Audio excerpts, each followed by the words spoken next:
دريت إلا والقصيمي أنا ما بعد عرفت اليوم ولا أول مرة أشوفه.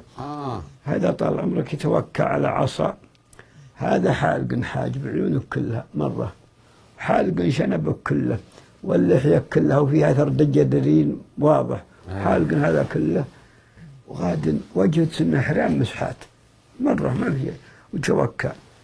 ما دريت إلا ويدخل ويدق الباب، أنا الباب مفتوح، قلت تفضل، قال الدخول بإذن، قمت وذا ما عرفته فتحت له، قال أيها الفنان المتمزق أنا أخوك عبد الله القصيمي. وافرح به وقعد أحب رأسه، وهذا هلا بالشيخ عبد الله، وجلس يجلس وناظر، قال اللهم افضحنا ولا تسترنا. قلت أعوذ بالله يا شيخ عبد الله، وش هالدعاء؟ قال هذا خير لك، أجل يسترك ولا يفضحك تصير منافق.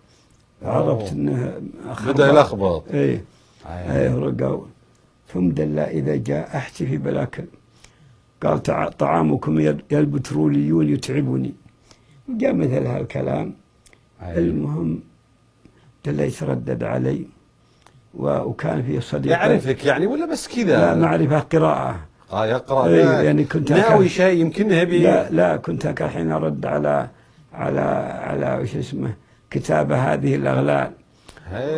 وكلامه عن أبي هريرة عن رسول الله صلى الله عليه وسلم. معقول فهو جاي لهذا.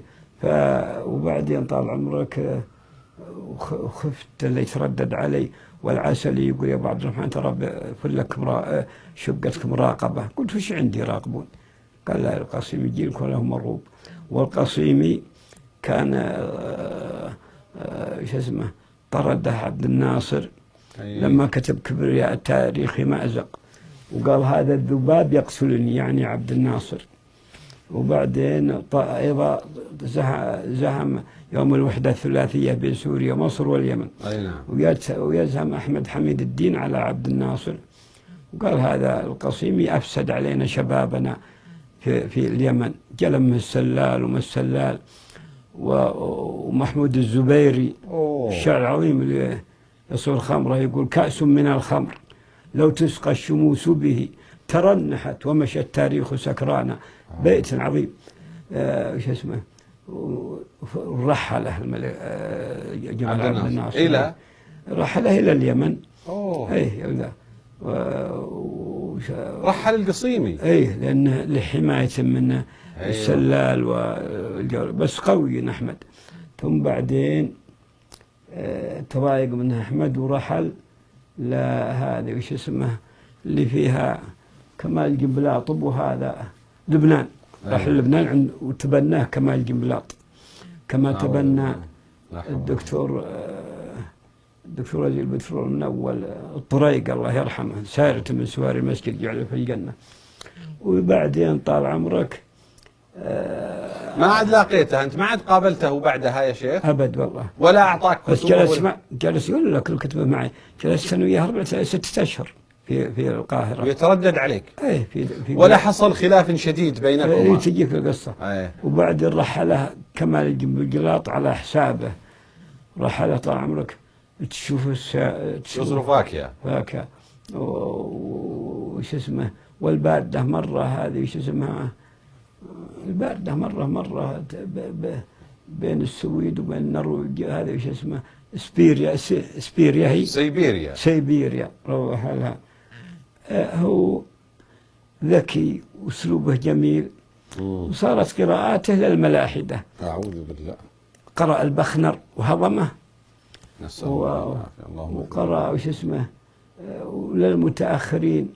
المهم انه نسيت انا الان تأثروا بهؤلاء ونيتشه وغيرهم، وانا قلت هذا ينظر بعين حوله. استوعب أدلة الملحدين، ما يدري وش عند المؤمنين من الأدلة. انظر أدلة المؤمنين يتعلم. المهم طال عمرك ظل معي، رحت وعلمت الشيخ عبد العزيز السالم، أبو عبد العزيز السالم أبو عصام. نعم. هو كان مدير مكتب وزير الداخلية، وزير الداخلية الملك فهد الله يرحمه.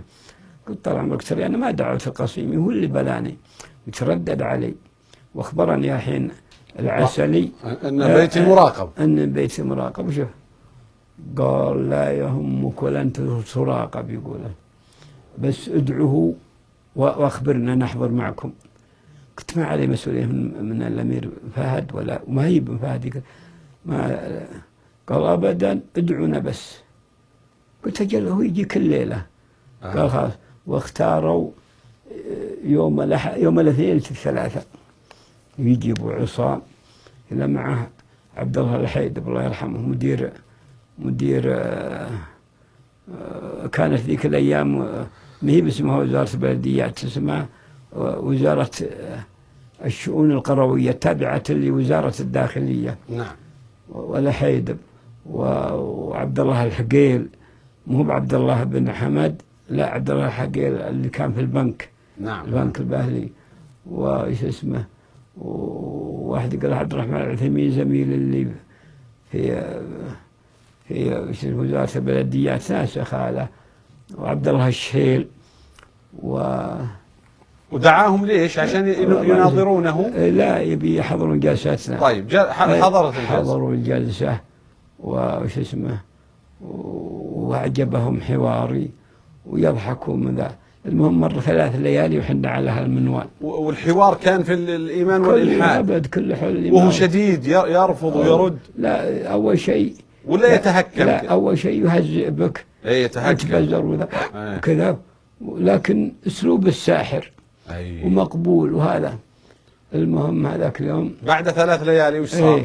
قال أبو عصام نبغاكم أريدكما تتناظران بحضورنا، ولازم تسجل المناظرة. قال وهذا قال بديت السيد عبد القصيم. قال ما عندي مانع. يقول القصيم قلت طال عمرك أنا أوافق، أنا ما منخذل، لكن بشترط على الشيخ عبد الله أشياء. قال قل ما بدا لك يا ابني. قلت أولا لا أريد أنك تقطع حجتي بأن ترغمني أن أثر لنفسي، أرد على الرد المشين برد مشين فتنقطع حجتي. تمام. لا تهكم بتقول أنت بزر، أنت ما تفهم، أنت ما تجيد لغة، أنت كذا. قال لك ذلك. قلت والناحية الثانية إذا احتججت علي بشيء فاقبل مني الاحتجاج عليك مثله، فإذا احتججت علي بالعقل رددت عليك بالعقل، بس مو إذا جئتك بدليل عقلي قلت لا، العقل الآن لا يوصل إلى المعرفة، الآن طلع العلم المادي الملموس. يا سلام. هذا اتفاق على المشتركات في الحوار. تمام. ثانيا إذا احتججت علي بالقرآن الكريم بآية من القرآن الكريم واحتججت عليك بمثلها، لا تقول أنا ما أؤمن بالقرآن عشان تحج علي بالقرآن، لكن لك ناحية واحدة مستثنات. قالوا الشيء ما هي، ما يتكلم عامي أبدا، ما هي والله. قال إذا احتججت علي بآية ورديت عليك بآية أخرى فيلزمك الأخذ بها إلا في ناحية واحدة، إذا كانت الآية على أصل المخالف. أنت تقول لا أحتج بالقرآن ولا أؤمن به، وأنا أحتج بالقرآن وأؤمن به، وخطأتني في شيء تقول أبرد عليك بالقرآن لأنك تؤمن به، وأنت ما يلزمني ترد علي بالقرآن لأني لا أؤمن به. وسجلناه بتوقيع على هذا الشيء. يا سلام يا سلام والله. ونبدأ ما أعرف نحن ما تعشينا إلا سحور، سنة سحور، ونبدأ من صلاة العشاء والله في مناظرة ومبحث حلول، ساعة شرب اللي كاس مويه وساعة راح دورة المياه، وهو ما شاء الله ما يتحرك لين قرب السحور حطينا عشاء. اي والله. وخذ ابو حيدر ابو عصام المسجل، وخذ وش اسمه المسجل والشريط، وخذ خذ الشريط ما خذ المسجل، وخذ اللي وقعنا عليها الاشتراطات. وهذا اي والله. جلم من الليلة 3 والقصيم حاضر. قال يا ابو عبد الرحمن ارى تهذيبها فيها شيء لا يليق بك من ناحية الطرب ومن ناحية ويتات قلت في نجاة ومرورها بهذا، فيها شيء ما يليق بك، وفيها شيء يسيء إلى أخوانك يقوله. قلت ما خاب الذي ترون.